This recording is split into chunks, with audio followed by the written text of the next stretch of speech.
to you by Sayaka. Cooking with electricity is now so affordable with the Fumba tariff set by the Electricity Regulatory Authority.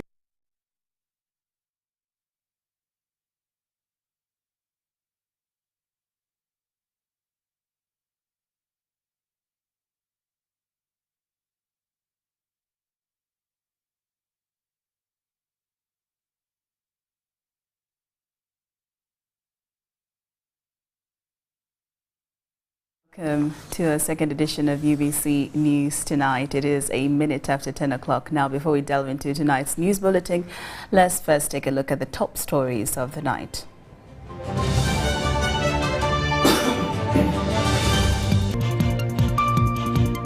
Stories tonight: the Queen's coffin arrives in Edinburgh after journey from Balmoral. Grenade kills 1, injures 5 in Koboko. Eviction of tenants, encroachment of forest reserves and water bodies increases. And in sports, Jacob Kiplimo wins the first Newcastle Great North Half Marathon.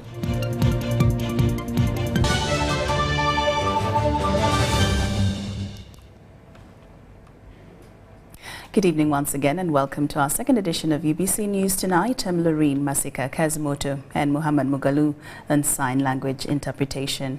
Now we start off this newscast with the coffin. The Queen's coffin has arrived at Holyrood House Palace in Edinburgh after being greeted by thousands of people at the city's Royal Mile. The funeral cortege has now completed a 6-hour journey from Balmoral Castle, silent onlookers through floral tributes in the path of the coffin.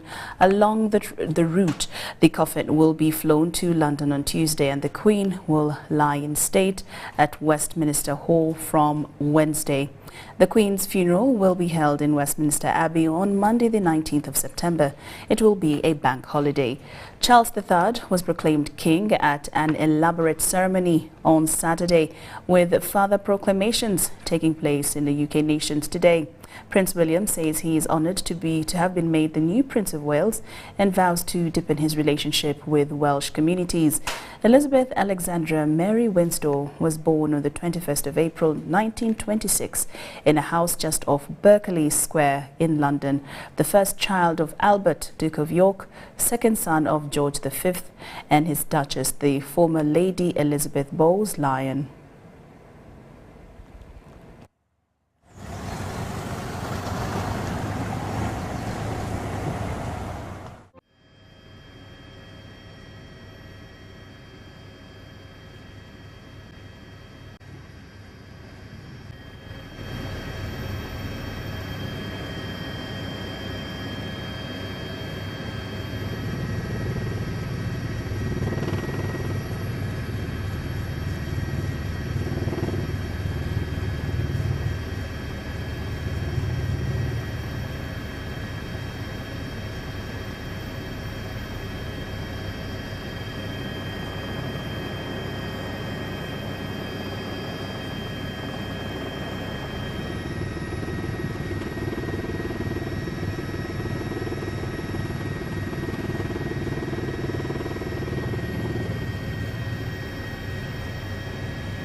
A grenade explosion has left 1 youth dead and 5 injured in Koboko municipality. This was after the 6th youth had gone to bathe in the stream in Lipasel, Koboko municipality this weekend.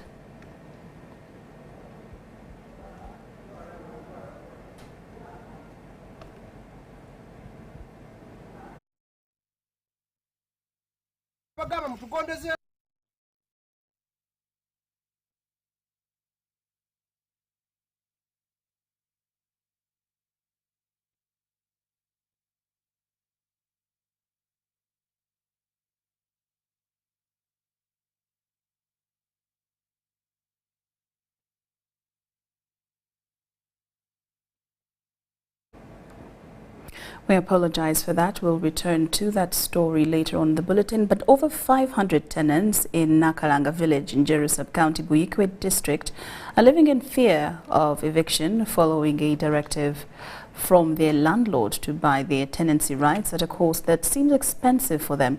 The outcry was made during a recent community meeting, also known as Baraza, with their leaders to forge a way forward on the looming eviction. Among the laws governing the Landlord and Tenant Act of Uganda is the tenant or squatter being given a 6 months notice of termination of tenancy before their landlord. However, tenants in Nakalanga village, Njeru sub-county, Buikwe district, have appealed to government to intervene in a looming eviction by their landlord, who has reportedly set conditions of either they pay for their tenancy rights at 15 million shillings per acre or unceremoniously vacate. Bomba temukiriza kwesalako bakwegula bagenda basenda.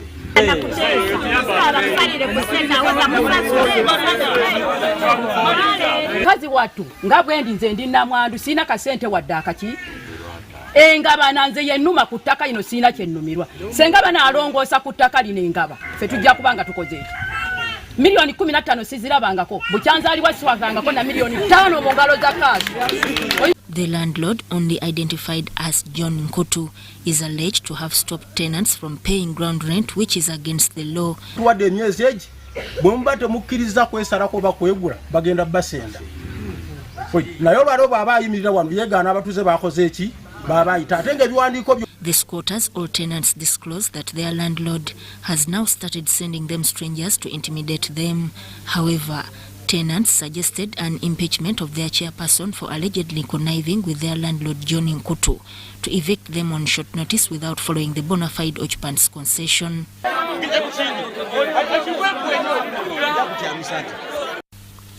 The chairperson, Buikwe District, Jime Kanabi, says the landlord must follow the right procedures. These include tenants enjoying security of occupancy on the land, may acquire a certificate of occupancy by applying through the landowner, may assign, pledge and create third-party rights in the land without consent of the landowner, among others. According to the law, tenants have an opportunity to acquire land on which they have been staying for over 10 years before the landlord sells it to another person. Meanwhile, the Ministry of Water and Environment are grappling with squatters' encroachment on a chunk of land within Kayunga Forest Reserve. This was demonstrated during the Bamgemerere Commission, where leaders disclosed that they fear for their lives to comment on the said parceling out chunks of land within Kayunga Forest Reserve. The community has been at arms saying what is happening. But of course they also have to act silently because these guys are hostile. They are armed. These people, you may not sleep in your home. It was noted that Kayunga District Land Board has on many occasions connived with the wealthy persons who are occupying these conserved fragile ecosystems. Got a communication from anything Abagamba, don't title out Bajo. Actually, there were like 3 gazetted forest reserves. Denying that they are titles? I cannot say I'm denying, but I am not aware. Are you sure that they are not titles? I am not 100% sure. So what do you know as a senior land management officer? Because you see, you also have to be serious. I have a whole big file like this of titles. So if you come and say you don't know that they are titles, I begin to wonder whether you know your job. From this side, my lord. It's not from this side. It is how does the title come out? You have already had complaints. If you've had complaints, did you write to anybody to say, by the way, this is a forest, don't title it? Kayunga district officials were faulted for giving out public land under dubious circumstances. Bajo Forest Reserve, Central Forest Reserve is the biggest of them. It's the largest. It has 3,373 hectares, which is about 10,000 acres of land. And what you can see with your eyes is that there's a lot of shrub. They could have more trees and more forest cover. I think that tree cover is not very much. It is also encroached upon in that people have titles. The 3 central forest reserves of Wamale, Bajo and Kihura were illegally titled by Kayunga District Land Board. Wamale Central Forest Reserve, with 150,000 hectares, has been encroached upon by sugarcane growing. The owners of this sugarcane plantation are called GM, and their sugarcane plantation comes all the way from Wamale to where we are now, which is called Kihura Central Forest Reserve. Kihura Central Forest Reserve is also somewhere in Galilaya, in this area called Galilaya, and it's this area of Kihura is 2,147 hectares, which is about 6,000 acres. And as you can see, there's fresh excavation. Efforts were mooted to create boundaries to protect Katosil Lake Reserve so that people do not go beyond its buffer zone. This followed encroachment on protected areas within the area. Land remains a contentious issue in Uganda since most people's livelihoods depends on agriculture. So that Kaye, UBC News. Now back to our previous story. A grenade explosion has left 1 youth dead and 5 injured in Koboko municipality. This was after the 6 youths had gone to bathe in the stream in Lipasel, Koboko municipality this weekend. Police in Koboko is investigating an explosion that killed 1 youth and injured 5 others. The 6 juveniles had gone to the Valley River in Lipasel, Koboko municipality to bathe, where they found a rusty grenade in the water.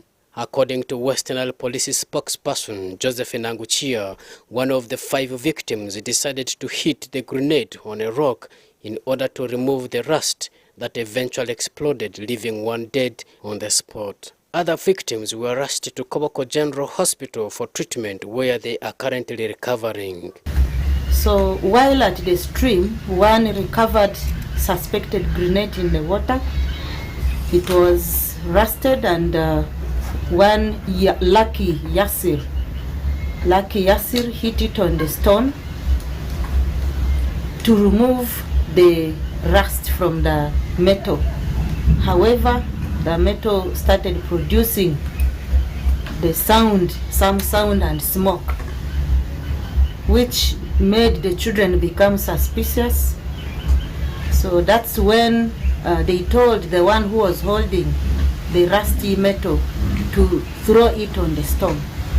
So unfortunately, they hit the rusty metal on the stone where the children were bathing, and it exploded instantly and killing one of them called Jamal, 14 years old, and injuring 5 others. However, parents of the deceased juvenile refused the postmortem to be carried out on their deceased child.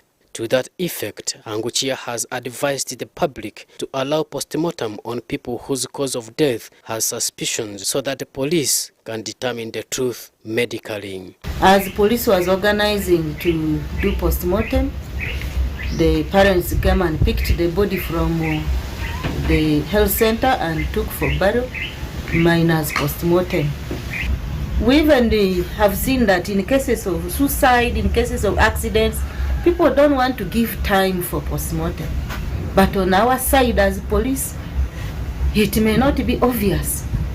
There are some faked suicides where they kill, then they put rope on somebody's neck. There are some accidents which are created. They kill, then they come and create.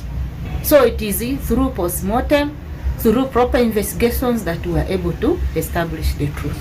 Joseph Odamam, reporting for UBC News. A very sad and unfortunate event right there. Now, a new book authored by William Matovu gives an in-depth insight into costly venture of road infrastructure projects and the necessary steps that should be taken in order to execute road projects in Uganda. Land acquisition for right-of-way is blamed for stalling key projects as government and project-affected persons clash, especially on the matters of compensation. Uganda's laws on land acquisition will need a critical analysis and amendment in order to facilitate infrastructural development.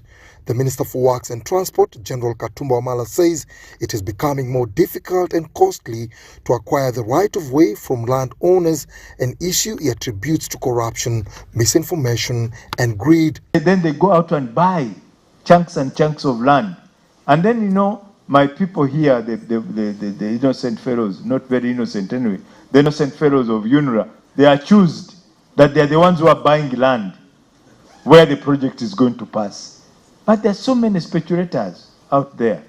He gave an example of the delays experienced in the construction of the Entebbe Expressway and the recent standoff on the Natete-Mpigi Expressway due to a tree that a clan said was cultural and vehemently opposed its cut down. I can't forget the Entebbe Expressway around Kajans, where we had graves. You remember, Mr. Mato? And then people said, these are our graves, we buried our judges here, we can't leave. We said, okay, no problem. We are going to relocate these graves somewhere, bury them decently. You go and test for DNA, then you come back. When your DNA is matched to the grave, you come and pick the bones of your ancestors. Did they come back? This was at the launch of a book titled Compulsory Land Acquisition for Road Infrastructure Projects, A Practitioner's Mind by William Matovu. It has indeed taken me 2 full years of writing and having this book published, which publication happened on the 12th of August 2022. The State Minister for Land, Senior Counsel Samuel Matovu, noted that land acquisition is a challenge that needs a convergence of ideas for amicable solutions. So what has happened to now raise to a level where public projects cannot even proceed? As you are aware, the moment you sign a loan agreement, the moment Uganda signs a loan agreement, commitment fees start accruing. And sometimes these fees, that percentage, accrues for several years because land still has to be acquired.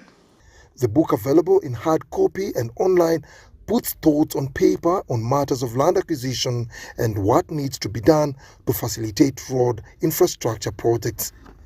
Dennis Igor for UBC News. Uganda's athletics prodigy Jacob Kiplimo has continued his ascendancy atop the global athletics ladder with an impressive run that won the Great North Run in Newcastle. Kiplimo edged a strong field that included Solomon Barega and the great Ethiopian Kanenisa Bekele to win the half marathon in 59 minutes and 33 seconds. Now, this completes a successful 2 months of the 21-year-old having won a Commonwealth game double in the 5,000 and 10,000 meters in Birmingham last month. Kiplimo is also the world half marathon record holder with a time of 57 minutes and 31 seconds.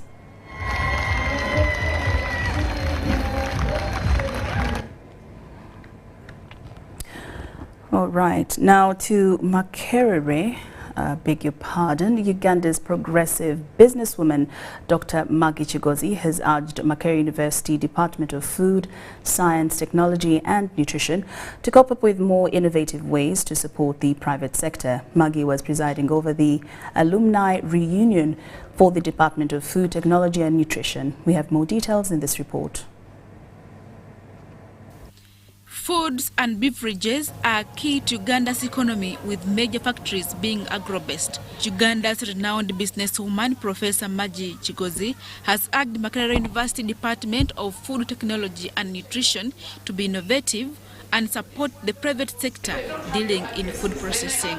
Chigozi was presiding over the alumni reunion for the Department of Food, Science, Technology and Nutrition. Fund them, partner with them, and it wasn't very easy, but I think it gets easier now.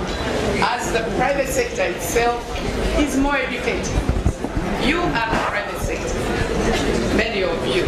So as the private sector now knows better that I need research, I need consultants, I need experts. We now know it.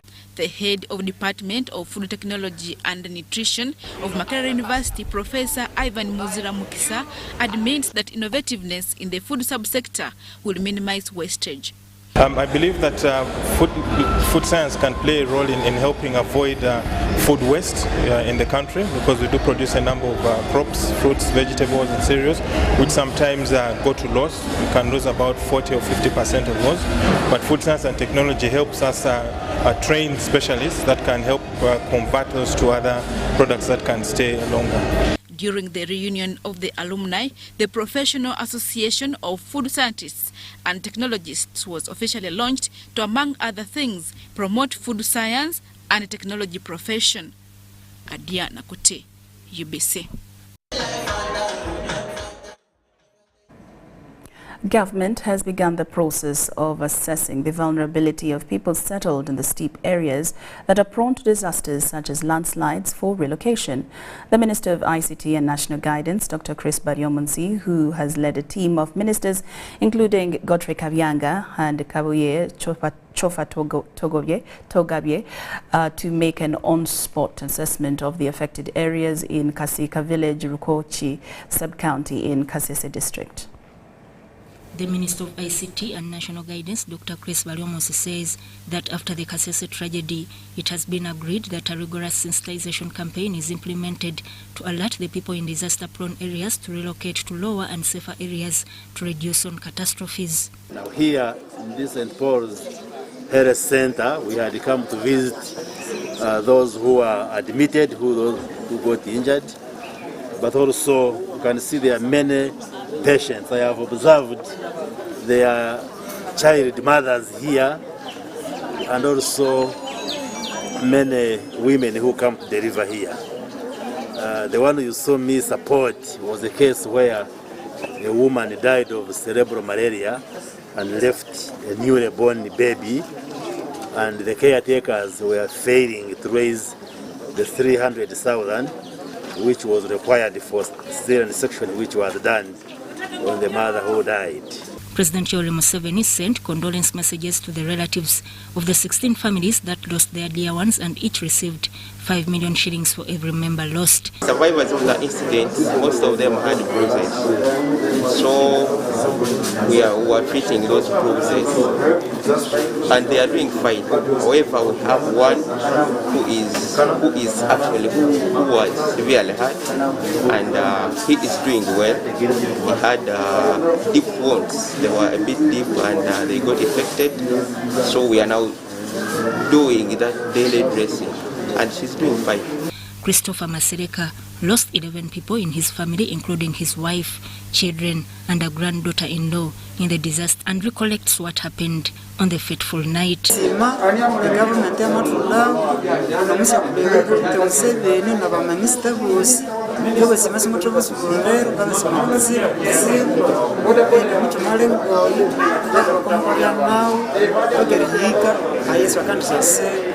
Masereka is still nursing injuries at St. Mary's Hospital in Kasese town, while his 4 children are also admitted at St. Paul Health Center.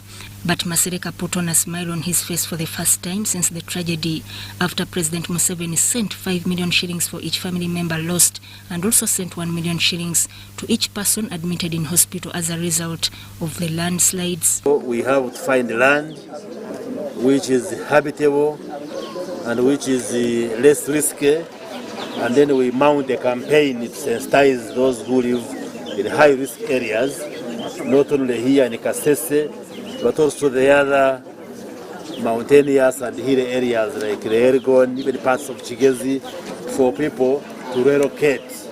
Other beneficiaries thanked the government for the support extended to them during this difficult moment.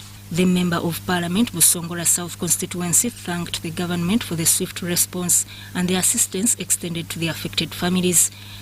The disaster left over 16 dead and dozens hospitalized, but the majority were children. Baryomunsi later led the ministers to lay wreaths on the tombs of the deceased persons and assured the people that government will send excavators to search for the missing persons. Now, in the early 70s, 10 years into post-independent Uganda, the third president of Uganda improved transmission of Radio Uganda by installing powerful analog transmission masts in various up-country regions of Uganda. In today's episode of Commander-in-Chief, we relate to you what transpired 50 years ago at Kabale, Kisoro, when the President of the Republic of Uganda, General Idi Amin Dada, was officiating the launch of the installation of a new transmitter in Kisoro. He was accompanied by His Excellency Major General Saidi Barre, the President of Somalia then.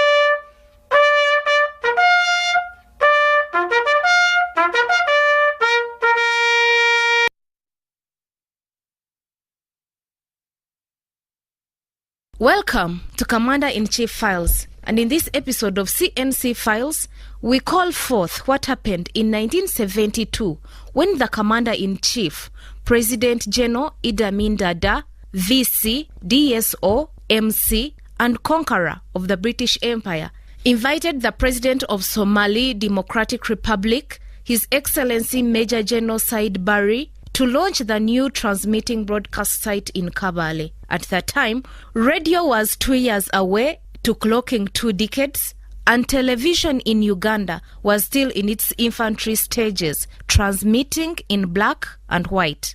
In his introductory remarks, this is what His Excellency Idi Amin Dada had to say. Your Excellency, Major General Jale Muhammad Siad Barre, President of Democratic Republic of Somalia, Your Excellency, distinguished delegates of Somalia, distinguished delegates of Soviet Union, distinguished delegates of Cameroon and Brazzaville, delegates of Central African Republic, honorable ministers, Your Excellencies, my lords, distinguished guests, ladies and gentlemen. Dear brother, it is once more my greatest pleasure to welcome you here at Kabale to perform the stone laying ceremony for one of the most important services of my government. The function you are about to perform marks the beginning of the erection of our fourth regional transmitting station, which is located here at Kieriba Hill in Kigezi district and will serve the western part of the country. Today, radio is one of the most powerful weapons that can be effectively used to fight away the disease being spread among our people by the enemies. My government has embarked on an extensive development program not only on the services provided by radio but also on the television network. The guest of honor, President Said Barre, also leader of the Somali Revolutionary Socialist Party, had his turn to talk to Ugandans, and he defined communication with a lot of intellectual lucidity. I salute, in the name of the Somali people,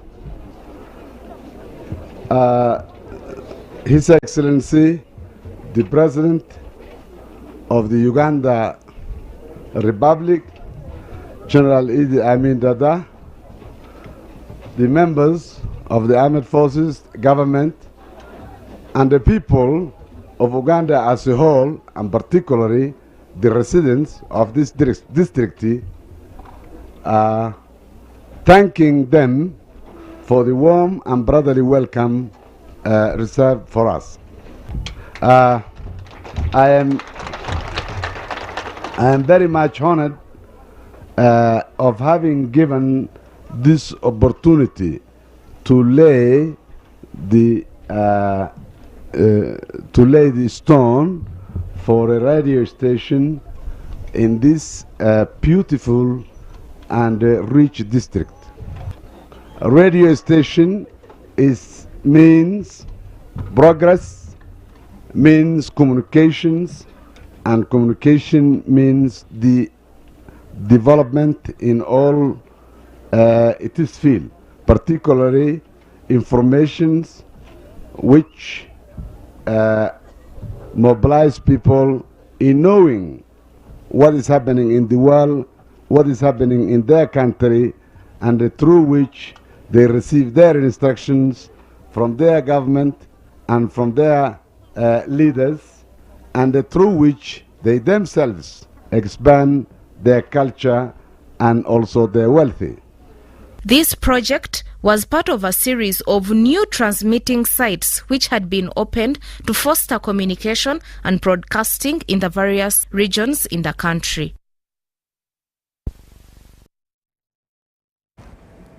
UBC News Tonight takes a very short break, but will return after these messages.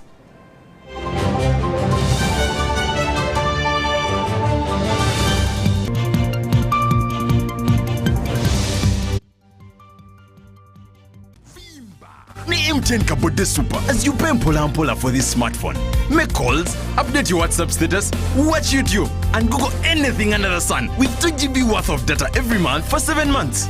Simply make a small deposit of 99k and pay the balance mpola.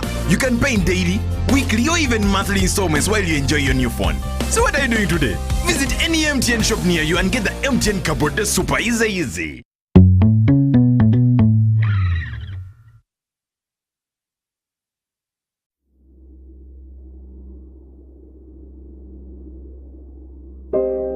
I remember the lockdown, when the streets were empty and our lives disrupted, when businesses closed and our livelihoods hung in the balance. Hospitals were full.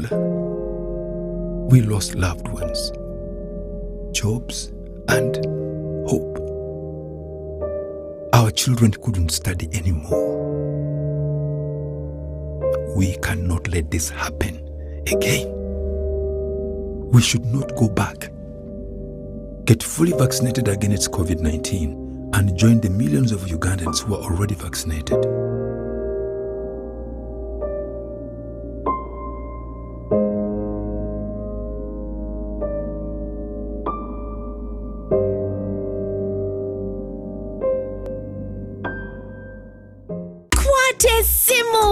Get the 4G smartphone of your dreams today and pay as you use. Choose from the Tecno Pop 5 Pro, Tecno Pova Neo, Samsung A03 Core or Nokia C10 and pay conveniently in daily, weekly and monthly installments for a period of a year using Airtel Money. You will also enjoy free 3GB and 100% bonus data on weekly and monthly bundles every month for 3 months. Visit any D-Lite shop or select Airtel Money branches countrywide and get one today. Terms and conditions apply. Airtel, the smartphone net. Forget last season. Forget the oohs and the ahs. Forget every moment that stole the show, because the real show is here on GoTV. It's the new season. It's action-packed, and it's going to be non-stop football. With over 1,000 games from more than 7 leagues and cup competitions, plus a World Cup. Make sure you get the best seat in the house this new football season. Get a GoCoder with 1 month of GoTV value for only 25,000 Uganda shillings and enjoy non-stop football. GoTV Uganda. Love it. Meet Professor Petero. He knows something every hustler in UG is gonna love. Oh, see. You see, I was just trying to get the documents to register for Airtel Money. You don't need the documents. You just say for register. What's going on here? He sells things from the shop, and behind my back, he gets the money and gives it to his girlfriends. But just get Airtel Money Pay so that all money comes direct to your business wallet, and only you, the owner, have access to it. Just dial *185 *10 hash, and now you are on. No waiting. Huh? This insanity is sweet. Give them also. I only take Airtel Money Pay. It's easy and secure. Yes, become a safer and more efficient cash-free business today. Easy. No mixing your business money with your Kameza money. Now, that's efficient. Airtel Money. Instant, secure, borderless.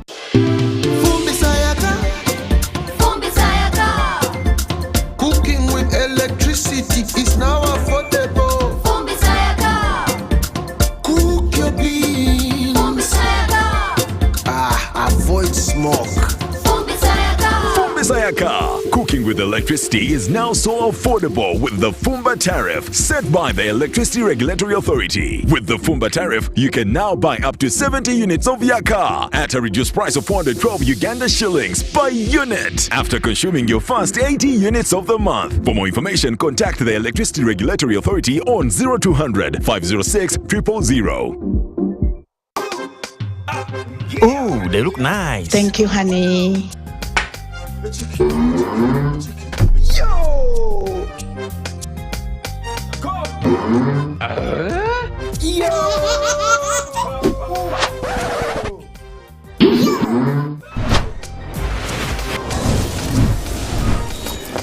You guys gather, it's going down. Gather! Gather! Yo! I tell you what. Yo! Airtel is giving you bigger data bundles for the same price. Dial *175 hash to choose from our range of bigger Chillax bundles that don't expire. Bigger monthly bundles, all for the same price, and stay connected longer to your loved ones. Airtel, the smartphone network.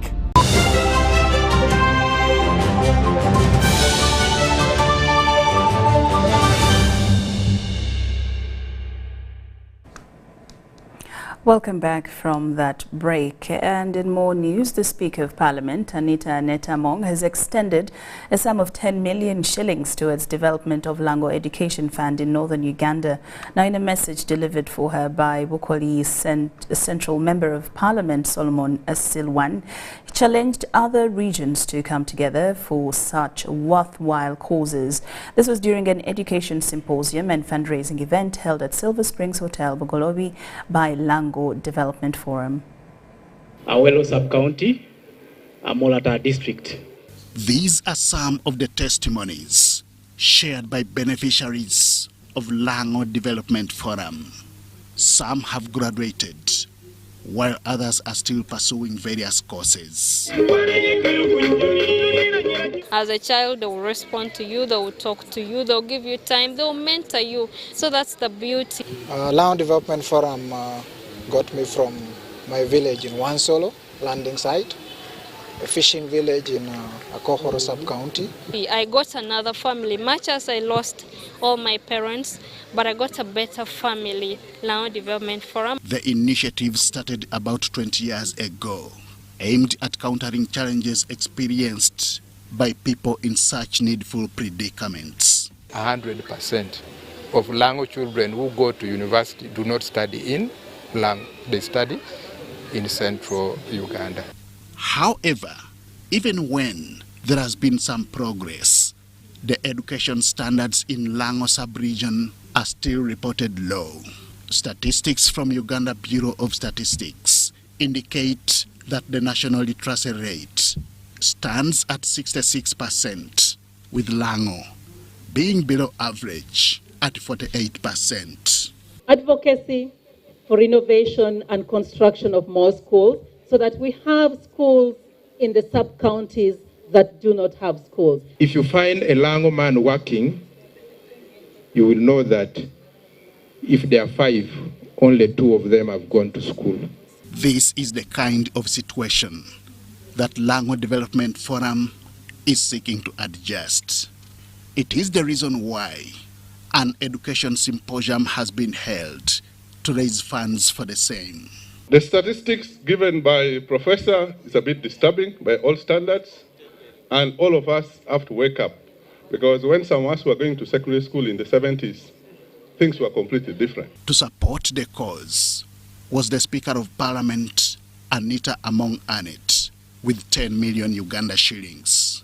This is 10 million shillings that the Speaker gave me cash for this function, and this is the letter. Her portrait was auctioned to raise more funds. Lango region, you are unique. Other regions go into political fights, go into battles, instead of organizing themselves into a strong force to support the vulnerable groups of people in society. Represented by Bukoli Central Member of Parliament, Solomon Sirwanyi, Speaker Anita challenged other regions in the country to embrace similar productive causes. So if regions are united, they are going to perform so well. And I thank Lango region for education fund, where we have contributed and supported. I think this should be embraced by all other regions. It is reported that nearly 100% of children pass well outside Lango sub-region, a trend that well-wishers are seeking to change. Henry Okrut, UBC. Uganda is the only country in East Africa without a national health insurance scheme. However, plans are underway to have a national health insurance scheme bill retabled in Parliament after the earlier one failed to pass the bar of the executive scrutiny. We have more details in this report.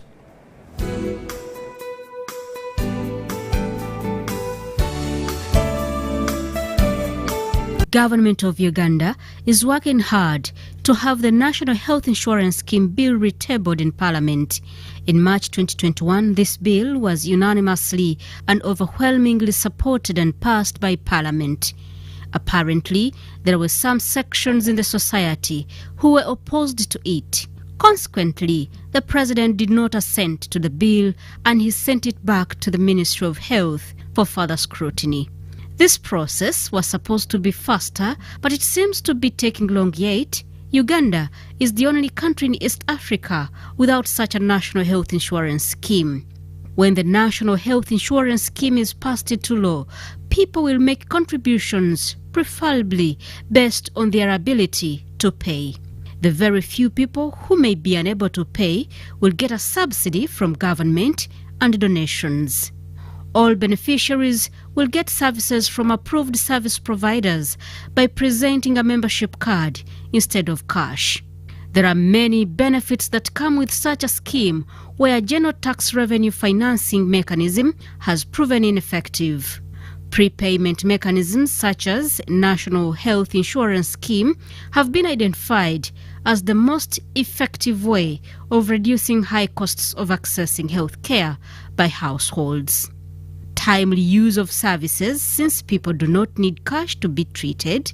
The poor are subsidized by the rich, the old by the young, and the sick are subsidized by the healthy, and this creates a sense of social protection. Communities get to spend on saving life other than on burial expenses. All members, rich or poor, are entitled to a defined package equally when they are sick. Fund contributors are empowered to demand for quality services from accredited health providers. This also reduces government burden of supervision. The scheme is very attractive to development partners, global financing initiatives and private donors who can buy cards for general population or a particular group of the population that cannot afford, like in Ghana, Kenya and Rwanda. Competition among health service providers in National Health Insurance Scheme will keep prices of healthcare services low and ensure quality healthcare. It would solve the current problem of arbitrary pricing, where providers can charge any price for any service without provider justification and regulation. Enables government to improve quality and expand service coverage to ensure equity in access. Stimulates private sector development and ensures a healthy and productive population.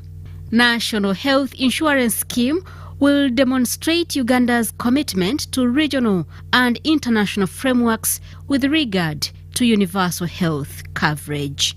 We already had engagement with the members of parliament, which they have been able to make their contributions. Today we are here, and we think we will still be able to engage even other groups.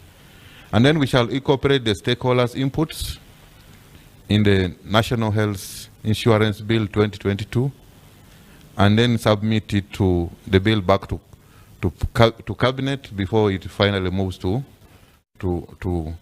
parliament. The Executive Director, Uganda Healthcare Federation, Grace Sali Chiwanuka, explains how the private and public sectors will work together to deliver health services to the population if the National Health Insurance Bill is finally passed into law. It's a real opportunity for us as a country, because the partnership between where the private sector has invested, there's really no need for government to go ahead and invest again. They're able to leverage that resource and that infrastructure and that technical understanding and experience to be able to provide that service to the everyday Ugandan. I think when we jump from health professionals, we're also looking at service delivery. We have a number of health facilities in this country. Many of them are very big investments on behalf of the private sector. They're able to offer tertiary level care. Some of them are specialized health units. Then you have the medium and the smaller. And again, like I said, everybody has a role to play, from a community level to a regional level to a national level. So if we're able to fold them also into the National Health Insurance Scheme, whereby if assessed and accredited, they're able to be part of the panel that is accredited to be offering national health insurance services, the same way it's done in the other countries. So definitely, in whatever way it comes out, the private insurances and community-based insurances have a role to play. And what we are asking government to do is to recognize that in the law, so that when it comes to regulations, it becomes easy. Because once these are into the law, the regulations will be easy to make, because they will say, the law says NHIS will exist alongside these other schemes. So how will the CBHIs then work? How will the private commercial insurances work? And how will the NHIS work? The Africa Regional Office of Partners in Population and Development, an intergovernmental alliance of 28 developing countries, including Uganda, is collaborating with health-focused partners and stakeholders to see to it that Parliament enacts a law on national health insurance as a strong catalyst for Uganda to achieve universal health coverage. Achilles Chiwanuka, the Program Officer at the Africa Regional Office of Partners in Population and Development, Africa Regional Office in Kampala, explains the role of government in ensuring the smooth implementation of the proposed National Health Insurance Scheme.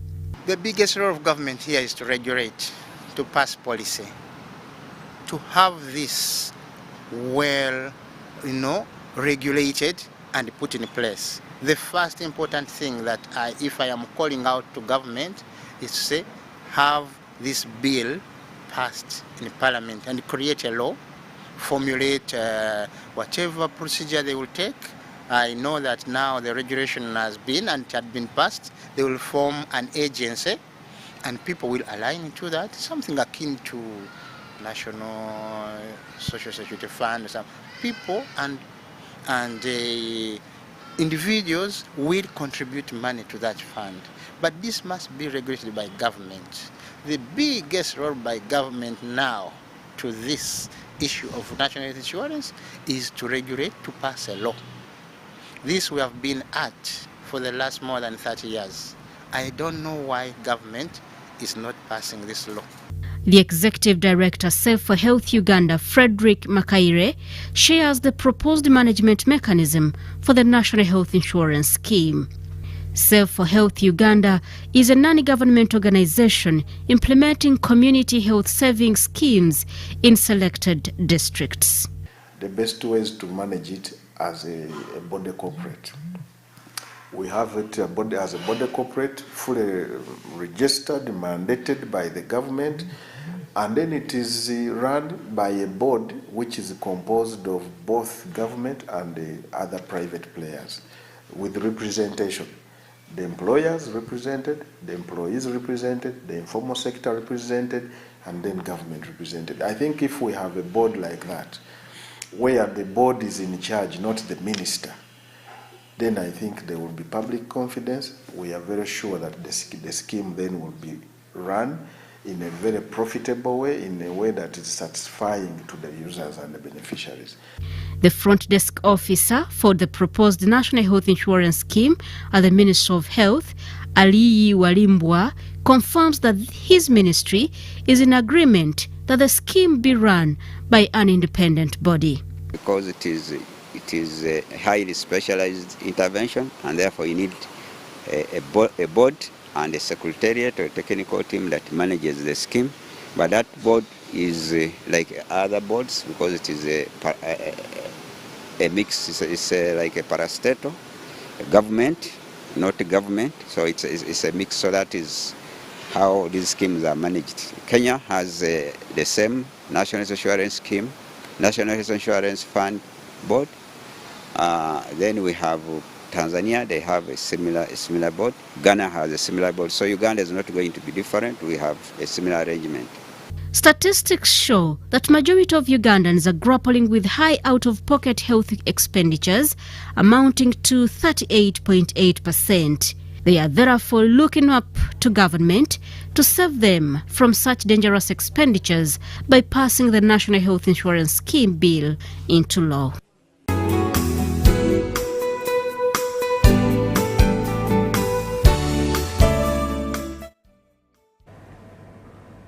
UBC News Tonight. Now, the Catholic Church has this Sunday celebrated the 24th Sunday of the Ordinary Times with Reverend Father Fred Kasese of Bina Parish, advising parents and caretakers to strive to ensure that children are in school. Kasese was the main celebrant during a mass held at Mutungo Parish, Bina, Kampala Archdiocese. A number of students are reportedly still stranded at their homes due to lack of school fees plus other essentials, though their colleagues are going on with their third-term studies. During the celebrations of the 24th Sunday of the Ordinary Times in Catholic Church, this was at Mutungo Sub-Parish in Bina, during Mass celebrated by Reverend Father Fred Kasese, who advised parents to strive and ensure their children concentrate on their studies. I encourage you to take them to school. I encourage you to pay at least in bits. Go and tell the headmasters, the head teachers, give them that little money, the first part you have, and then promise to complete later. Please don't let your children sit at home. Give them the few necessary things and they go and they study.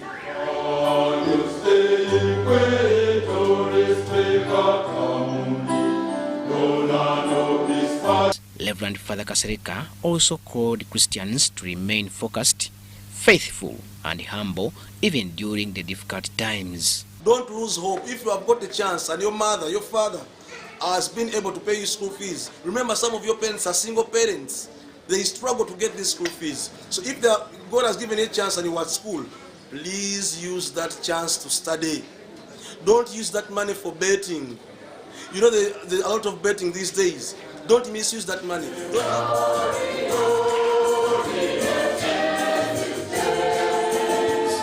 Robert Katamba, UBC News. The Tales of Kasese, brought to you by Uganda Communications Commission. Yes, hello? This is Kasese. How can I help you? Calling you from the mobile service center. Okay. So how can I help you? Well, we have noticed a few things wrong with your number and need your mobile money PIN. Tonfera, never give out your password or PIN to any caller. Your mobile service provider will never call or ask for your personal details. If in doubt, go to your nearest phone service center. This message is powered by UCC, MTN, Airtel, Bank of Uganda, and NPSP Association. Happiness comes to us in many places. It's in knowing the mosquito net keeps our children healthy. The wife having the support of her husband. It's in deciding together when to have a baby. And for some, focusing on what's important right now. So what's your happiness? Make the right health decisions to ensure happiness for you and your family.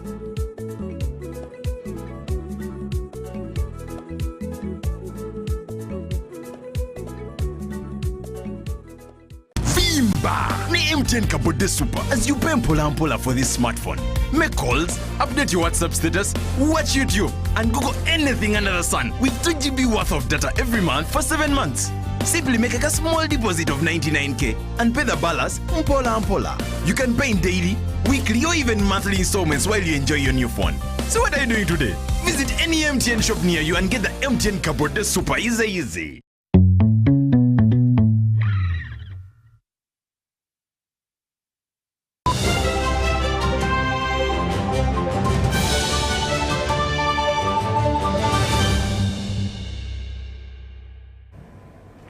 Welcome back from that break. Now, Caritas Kabale Diocese has started implementing a sport and play program, Join for Joy organization in 36 public schools in Rukungiri district. The project aims at integrating life skills in play skills in primary schools and how to use playful learning for enhanced learning capacity and knowledge retention. The project coordinator, Caritas Kabale Diocese, has appealed to all Christians to embrace Join for Joy organization for improved learning. Hilda Ngabirano was speaking to 80 participants who had completed a 4-day training at Rukungiri Primary Teachers College on how to integrate life skills in sports. This program has been running in Kabale and Rubanda districts for the last 6 years, and we are now trying to roll it out to other districts that are in Kabale Diocese. And the reason why we want teachers to start using playful learning is that children learn a lot through play. Even the concepts that we know are hard, like mathematics, like science, if you teach it to the children in a form of a play, they learn it very fast. Ngabirano asserts that they have games that are attached to topics such as bad habits and thereafter talk to the children on how to avoid. The Inspector of Schools, Buyanja, who is also the Sports Officer of Rukungiri District, Alnaitwe Solomon, on behalf of the district leadership, appreciated the efforts of Join for Joy organization for training the teachers on how to integrate playing and teaching with the intention of encouraging the learners to remain in schools and complete. Appreciate their efforts in training the teachers to be on how to integrate playing in teaching, especially with the intention of encouraging the learners to be in school and to reduce absenteeism in schools. These learners, there are so many learners. Learners have different interests. There are those who have interest in sports, and we believe that with that program, if that program continues and is spread in various parts of the district, we have high hopes that these learners are going to be encouraged to stay in school, and because it is an interesting program. The learners representative, Kejuka Sam, requested the student teachers to apply the skills gained from the training to create positive thinking among the learners to uplift education systems in the country.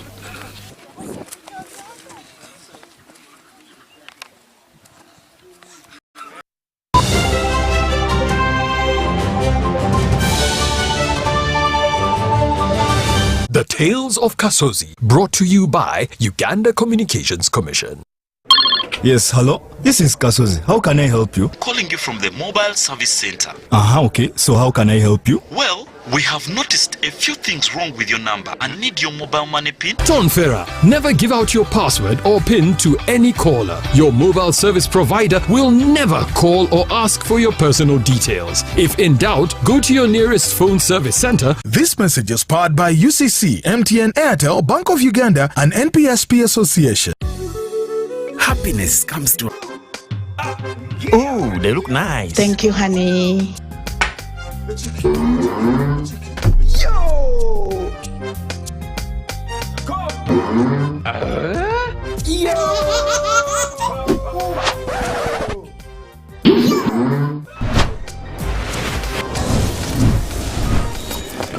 You guys gather, it's going down.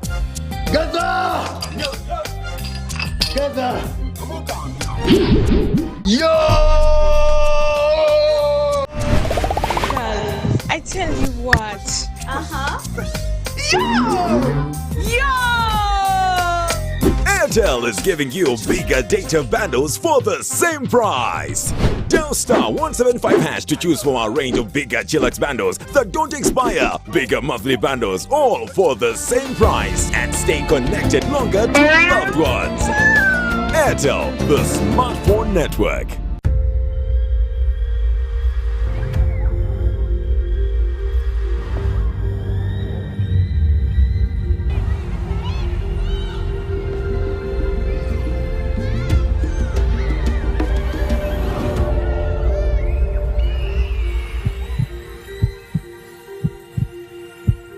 It's better to foster respect instead of fear and pain. Cause a good school equals a better life. Raising voices.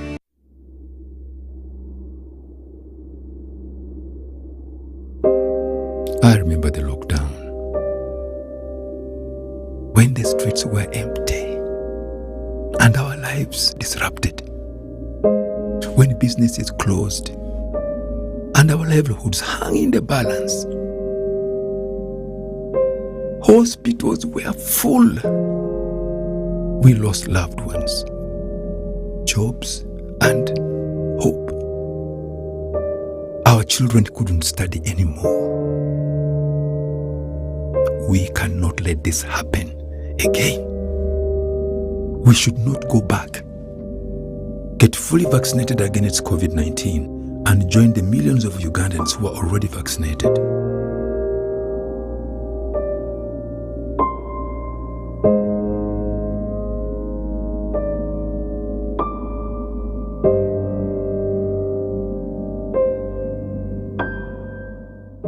Stay connected on the largest 4G network in Uganda using the Airtel 4G Pocket MiFi at only 75,000 Uganda shillings. It comes with 15 GBs free, valid for a month. You can connect up to 10 of your friends and family at a go. Visit the nearest Airtel shop to get one today or call 0800 333 330 for free delivery within Kampala. Dial *175 *9# to activate free 15 GBs. Airtel, the smartphone network.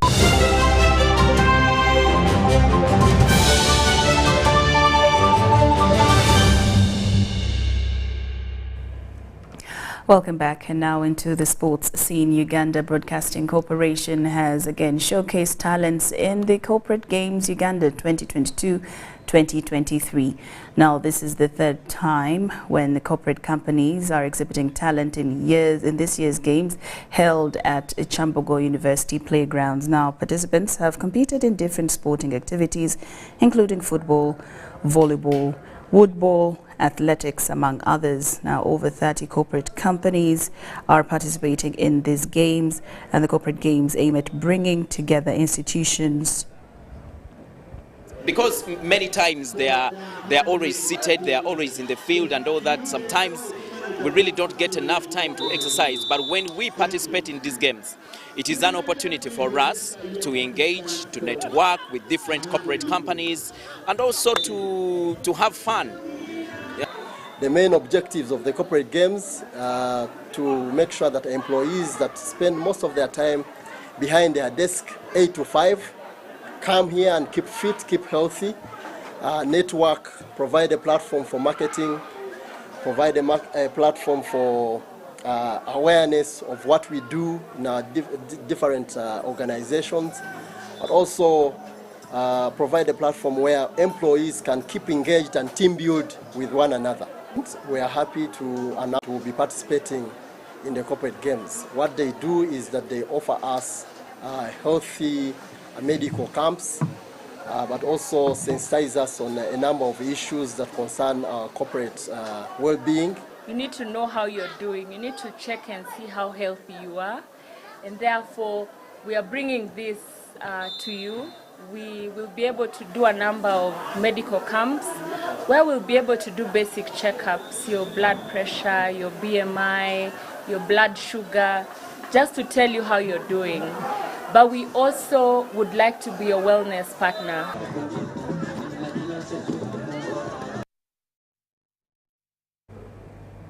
Uganda's athletics family has received a boost from Agwal Eye Hospital that has promised free medical services. This has been announced during the inaugural Karnataka Sangha Uganda run that started and ended at Katikati restaurant in Lugogo. More than 500 runners have taken part in the pioneer Karnataka Sangha Uganda run. It started and ended at Katikati restaurant in Lugogo, a Kampala capital city suburb. It featured several categories, including the 3-kilometer wheelchair event won by Richard Ochila among the men and Florence Achen in the women event. There was also the 5-kilometer category that was triumphed by Police Club's Scarlett Chebet and Kenneth Kiprop. The final category was the 10-kilometer event won by Rispa Cherop among the women and Namani Kipieko bettered all men.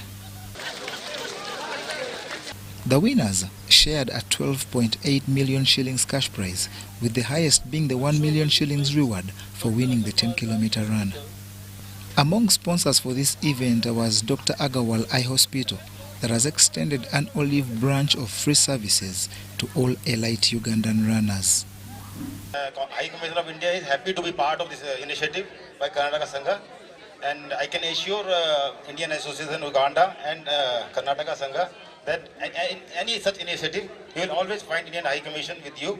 The proceeds from this event that attracted several high-profile members of society will go towards better education and rural school development.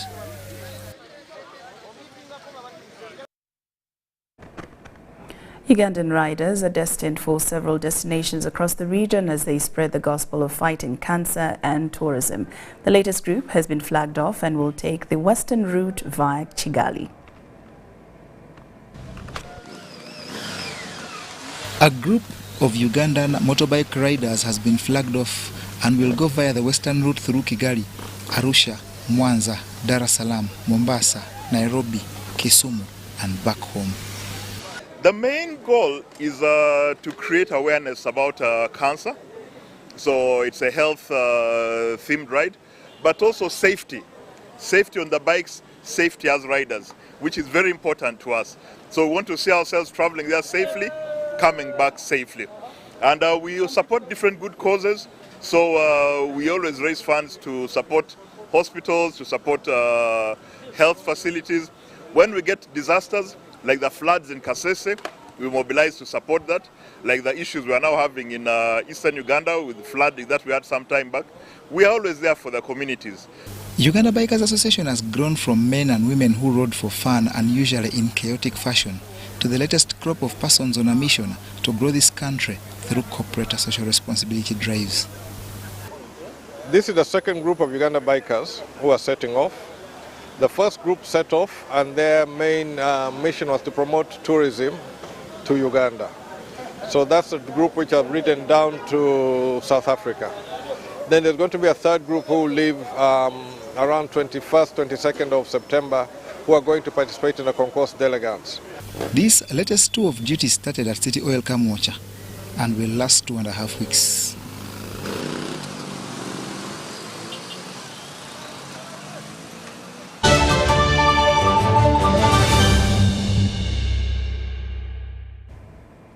Well, that wraps up UBC News Tonight for this particular day. Thank you so much for your company, and also do enjoy the rest of the week. I'm Lauryn Kazimoto and Muhammad Mugalu on sign language interpretation. Wish you a blessed week and a good night.